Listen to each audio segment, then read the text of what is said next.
O texto oficial precisa ser claro, denotativo, sem contorcionismos sintáticos, objetivo, direto, com linguagem simples e linguagem correta.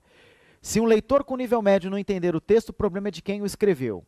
Não use sentido figurado, figuras de linguagem, termos técnicos, estrangeirismos, conotação. Pode fazer o exercício número 4. Vamos à correção. Nessa provinha pelo CESP, concurso do MEC, julgue o item seguinte a respeito da redação de correspondências oficiais. A finalidade das correspondências oficiais impõe certos parâmetros de uso da língua diversos, diferentes da literatura, do texto jornalístico e da correspondência particular. Se você marcou certo, acertou o exercício. A redação oficial, realmente, ela é diferente do texto jornalístico, da correspondência particular. Veja bem, o texto oficial, ele é denotativo. Ele não tem contorcionismo sintático, ele tem que ser claro, ele tem que ser objetivo, não tem figuras de linguagem. Nós podemos ter, nos textos literários, nos textos jornalísticos, figuras de linguagem. Nós podemos ter o coloquialismo na correspondência particular, mas não podemos ter nenhuma dessas coisas na redação oficial. A redação oficial ela é formal, ela é objetiva. Pode fazer o exercício 5. Nessa prova do TJ Bahia, elaborada pela Banca CESP, com relação às normas gerais e específicas das correspondências oficiais, julgue os itens que se seguem. Item A. A identificação das características específicas da forma oficial de redigir visa a criação de uma forma específica de linguagem administrativa, ou seja, não precisa usar a linguagem padrão. O item está dizendo que a gente quer criar um novo jeito de escrever. Falso é o gabarito do item A. Nós temos que ter a criação de uma nova linguagem para usar a redação oficial? Não, a redação oficial ela se pauta na norma culta da língua, ela se pauta no jeito culto de escrever, e ser culto é ser simples. Então nós vamos usar a gramática correta dentro da linguagem adequada. Letra B.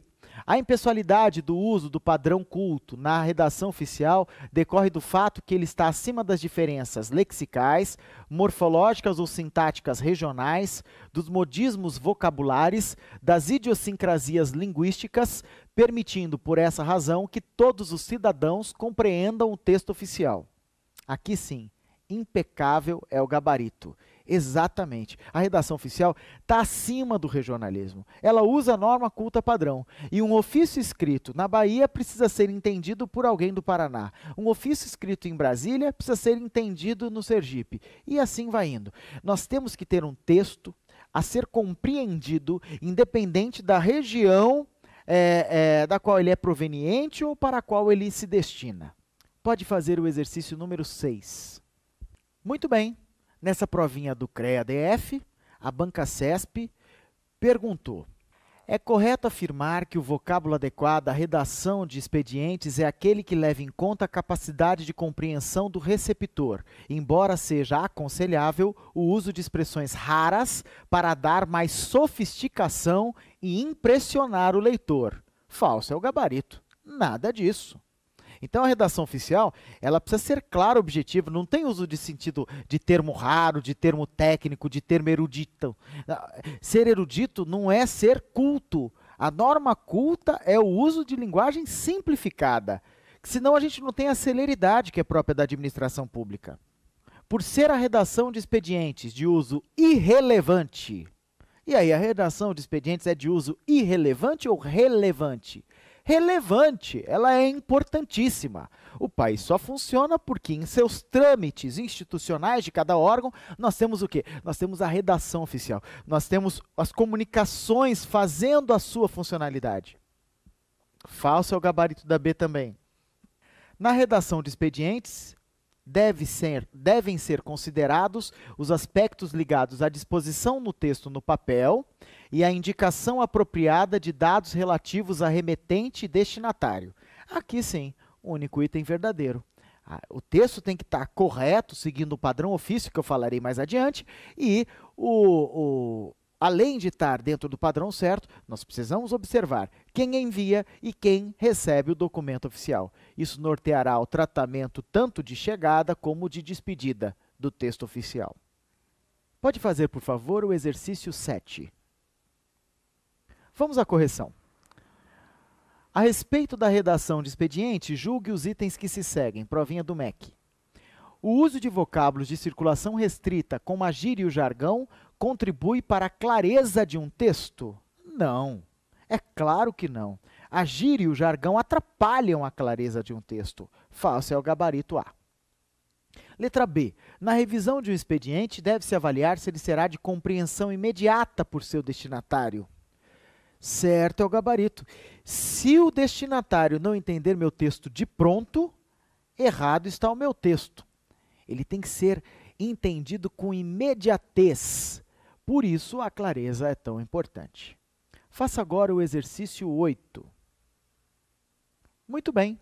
Na prova de analista do ECT, agora de 2011, a banca CESP pede que você julgue. Nas correspondências oficiais, a informação deve ser prestada com clareza e concisão, utilizando-se o padrão culto da linguagem. Se você marcou certo, acertou o exercício. Você vai observar, olha só, nós estamos no exercício 8, o professor vai tratar aqui com você de cerca de 81 exercícios, de exatamente 81 exercícios, de várias bancas, e você vai observar que a redação oficial é muito repetitiva nas provas de concurso. É isso mesmo. Ou seja, fazendo esse curso, estudando, resolvendo um pouquinho mais de exercícios, não tenho dúvidas de que você terá uma boa performance em provas de redação oficial daqui para frente. Pode fazer o exercício 9. A banca Movens, agora em 2010, pergunta: o princípio da clareza aplica-se às comunicações oficiais. Entretanto, pode-se prescindir dele ao se redigir comunicação confidencial para que sejam resguardadas informações sigilosas? Jamais. É imprescindível o princípio da clareza e todos os outros princípios que norteiam a redação de comunicações oficiais. Certo? Então, falso é o gabarito. Pode fazer, por favor, o exercício 10. Na prova da ANEEL de 2010, o CESP pergunta: na comunicação oficial, o emprego da língua em sua modalidade formal decorre da necessidade de informar algo o mais claramente possível, de maneira concisa e não pessoal. Até aqui tudo ótimo, né? Sendo imprescindível, seja qual for o destinatário, o emprego de termos técnicos próprios da área de que se trata. Jamais! Você não pode utilizar termos técnicos para produzir uma redação oficial. A redação oficial, independente da sua área de formação, ela tem que ser clara e objetiva. Ela não pode ter termos da sua área de formação. A redação oficial não é uma petição para quem é advogado, não é um texto específico para quem é médico ou tem outra formação. A redação oficial, veja bem, são esses documentos oficiais que norteiam a administração pública. Então, nós temos como redação oficial ofício, memorando, aviso, atestado, relatório, requerimento. São esses os textos oficiais. E nesses textos oficiais não entra a linguagem técnica.